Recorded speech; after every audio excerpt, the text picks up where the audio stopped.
What's up everyone and welcome back to MMA Lad. In today's news, Sean Strickland fires back at staph infection rumors. Sean Strickland is never one to hold back, and ahead of UFC 312, he's found himself at the center of a bizarre controversy. But this time it's not about his unfiltered rants, it's about his arm. Fans noticed a suspicious mark in recently released UFC promo photos, leading to rampant speculation that Strickland might be dealing with a staph infection. And when the internet starts talking, you know his opponent Dricus Du Plessis isn't going to sit this one out. Du Plessis took the opportunity to troll Strickland on Instagram, reposting the viral image and sarcastically writing, "What, he grew taller and added staph infection to his arsenal?" And before we continue, be sure to leave a like on this video. Thanks in advance. With fight night approaching, concerns began to grow. Was this serious? Could it affect the fight? Would Strickland even be medically cleared? At the UFC 312 pre-fight press conference, reporters didn't waste any time getting to the bottom of it. And in classic Strickland fashion, his response was as aggressive as his fighting style. Sean, do you have staph infection and are you healthy coming into this fight? Listen, you motherfuckers, I'm immune to staph. Do you see this fucking mustache? I give staph, I don't fucking get staph. Calm the fuck down. I don't get sick. I don't get fucking injured, and I don't get fucking staph, so relax. I'm gonna be out there on Sunday, and I'm gonna come out fucking hard and strong. The hardest and strongest you've ever fucking seen. To the fucking death, Dutch man. And just like that, Strickland shut down the rumors. But did he actually confirm whether he has staph or not? That's still up for debate. Kevin Lee furious over leaked sparring footage. Another day, another viral MMA controversy. This time, it's former UFC fighter Kevin Lee, and he's not happy. On Tuesday, footage surfaced from Kill Cliff FC, showing Lee in what appeared to be a rough sparring session with Azerbaijani fighter Morali Hinov. In the clip, Lee takes a clean shot, nearly getting knocked out, and the internet went crazy. For a veteran like Lee, having footage like this leaked is not just embarrassing, it's a huge breach of gym etiquette. He quickly took to social media to express his frustration, posting, "I don't know who posted that video or why, but I'm heading right now to find out. I can only blame myself for showing mercy and pulling my knee back, but it's training, so I thought let me not blast him. I see I shouldn't have been playing around with a guy like that. Since Motherf * heirs want to start showing sparring, I'm going to start showing sparring from now on." Kevin clearly isn't letting this slide. Meanwhile, his sparring partner, Morali Hinov, also addressed the situation in an attempt to clear things up.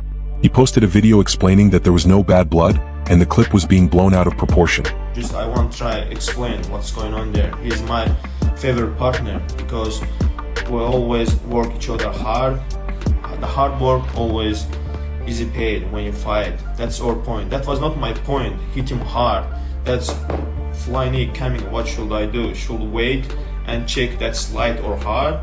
What do you think, guys? He's my favorite partner. We always work hard, and after work I say him, brother, like everything good.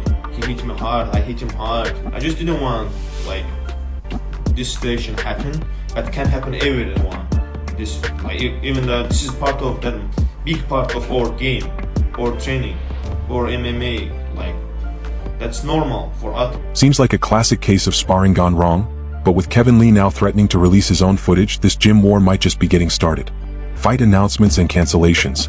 Kevin Holland vs Gunnar Nelson set for UFC Fight Night 255 in London on March 22nd. Bobby Green vs Mauricio Ruffi booked for UFC 313 on March 8th. Mateusz Gamrot vs Brian Ortega is in the works at 155 pounds, but the date is still TBA. Cancelled fights.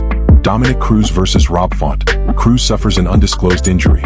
Brandon Royval vs Manel Kape. Royval withdraws, no reason given. Joe Rogan exposes the truth about Kamala Harris interview drama.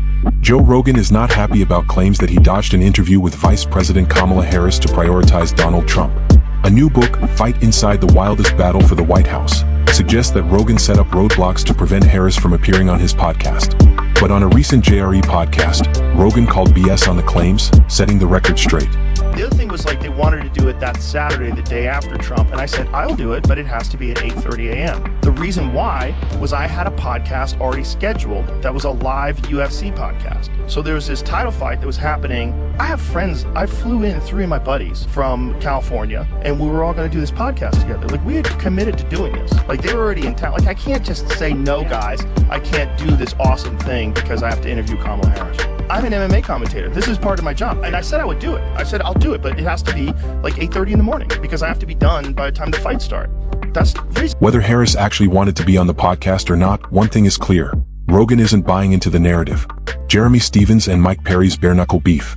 Could we see Jeremy Stephens versus Mike Perry in a bare-knuckle showdown? If the money's right, Stephens says he's down. But here's where things get interesting. Turns out these two have a little history. On his Overdogs podcast, Perry opened up about a past run-in with Stephens at a UFC athlete retreat, and let's just say things got physical. Stephens, man, he's a little guy. I pushed him to the floor before at the UFC athlete retreat. What happened on that one? We were at the Snoop Dogg concert, and Snoop Dogg was throwing in the crowd, and all the UFC fighters were like packing in to get. Jeremy bumped me or something, or he was talking. I pushed his little ass one time and he fell on the floor, and Tyson Pedro was like, "No, mate, don't do it, it's not worth it."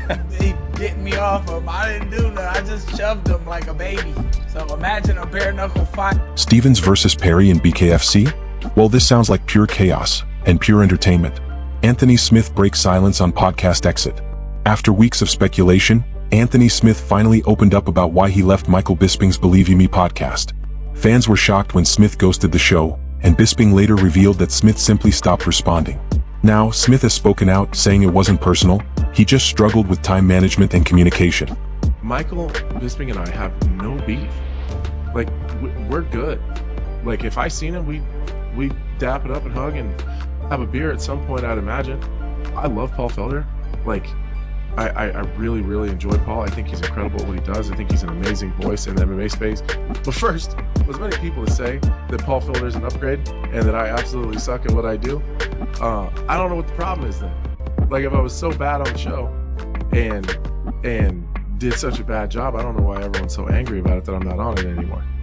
The reason this podcast got off the ground so quickly when I decided to do it was because it was always Michael's idea that I do my own thing on the side as well.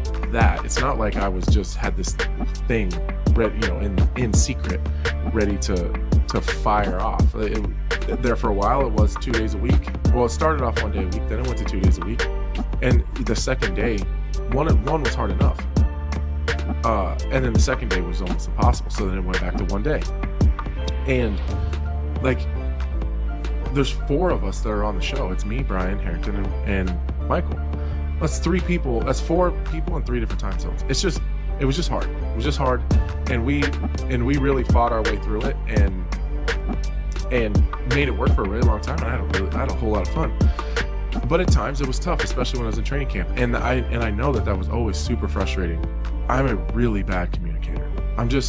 Some of it is I don't know. I'm just not a great communicator. I say that because there has been times where Michael has gotten frustrated or upset where, you know, like I didn't communicate, like, oh shit, I'm in a different country, or I just go and sometimes I can't look any further than my hand in front of my face, and then a lot of things get missed and I forget about them, I get distracted, and you know, I didn't do a good enough job at times of communicating. I never argued that. I always agreed that anytime you had a problem with it, you're right. We have the same routine where, you know, every Sunday or Monday before the like Sunday afternoon, Sunday evening, or Monday morning, Mike sends a message in the group text, because there's a whole bunch of us in a different time zone. Hey, when are we doing the show? When's everyone's schedule? Like, that is the same routine. And then it just stopped. Like, it's his show. Like, if you want me to be on your show, then like that, and that's how my brain worked. If you want me on the show, then he'll reach out. And he just didn't. So I had no animosity. There was no anger. There was no, like, I don't know. I still love Mike and I still love Paul. Like, there was nothing. It was just, they had been on doing their thing for several weeks. It seemed to be going really well. And I just assumed, like, the BYM moved on from Anthony. And what are your predictions for UFC 312? Do you think DDP will successfully defend his title? Let us know what you think down in the comments. And if you enjoyed the update, be sure to smash that like button and subscribe. Catch you in the next video.